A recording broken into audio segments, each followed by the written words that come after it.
अध्यक्ष जी, आपने आज एक प्रेस कॉन्फ्रेंस रखी है, क्या है पूरा मामला, किस मुद्दे को लेकर के आपने प्रेस कॉन्फ्रेंस रखा है? ये एसआईआर प्रक्रिया को लेकर के है कि एसआईआर प्रक्रिया जो चलाई जा रही है इस पूरे प्रदेश के अंदर, इसके लिए हमारे पास बहुत ही कम समय दिया गया है कि 1 महीने के अंदर 4 तारीख तक का समय है कि आप जो है इसको सबमिट कर दें। और हमारे जो ग्रामीण जनता है, जो कम पढ़ी लिखी है, जो पढ़ी लिखी नहीं है, जो गरीब लोग हैं, वो इस फार्म को नहीं भर पा रहे हैं, दिक्कतें आ रही हैं, बहुत सारी चीज़ें हैं। इसी कारण हम लोगों ने प्रेस कॉन्फ्रेंस की है कि इसके लिए सरकार को कम से कम 6 महीने का समय बढ़ाना चाहिए। ऐसी भी क्या जल्दी है, जो अभी चुनाव को टाइम है, तो फिर इतनी जल्दी करवाने का क्या मतलब है? बस यही। क्योंकि यहाँ तक देखा गया है कि यूपी में लगभग जो बीएलओ हैं, लगभग 16 बीएलओ की मौत हो चुकी है। इसको लेकर के आप क्या कहना चाहेंगे? ये प्रेशर में आत्महत्या कर रहे हैं बीएलओ।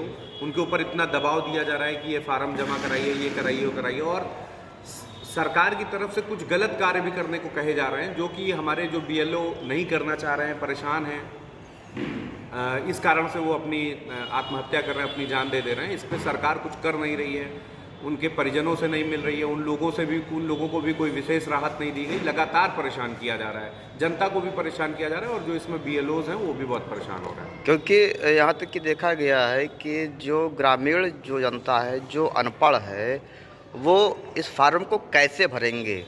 पहली बात तो इन्हें मुझे लगता है कि कम से कम 100 लोगों पे एक व्यक्ति, एक बीएलओ इनको नियुक्त करना चाहिए था, कि जो 100 लोगों के फार्म कम से कम महीने 1.5 महीने में भराए, सबमिट कराए।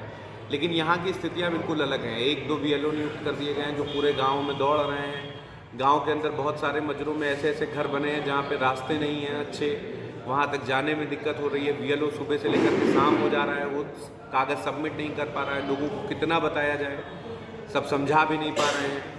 तो ये सब दिक्कतें बहुत आ रही हैं, जो ज़मीनी लेवल पर ये सब दिक्कतें चल रही हैं।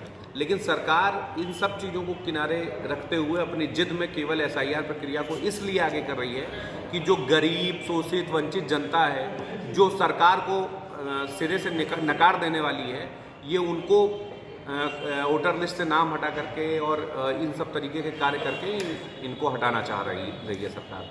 तो इसको कांग्रेस पार्टी किस नज़र से देख रही है?